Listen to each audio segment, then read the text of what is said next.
ইফতারের পর সিগারেট খাওয়া যাবে কিনা? বিসমিল্লাহ, এই প্রশ্ন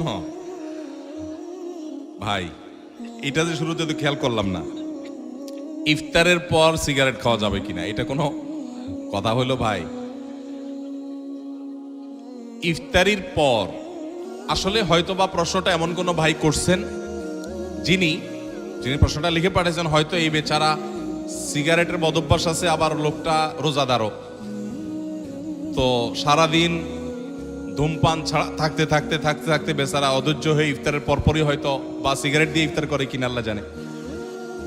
ইফতারের পর ধূমপান করা গুনাহ, কারণ যেটা মানুষের স্বাস্থ্যের জন্য ক্ষতিকর এবং নিশ্চিত ক্ষতিকর, যেটা মানুষের জন্য বিষের মতো ক্ষতিকর, ধ্বংসের দিকে মানুষকে নিয়ে যায়, এবং যেটার ক্ষতি ছাড়া কোনো উপকারিতা আপাত দৃষ্টিতে নাই, সেই জিনিসটা মানুষের জন্য হালাল হয় না, সেটা মানুষের জন্য খাওয়া জায়েজ হয় না।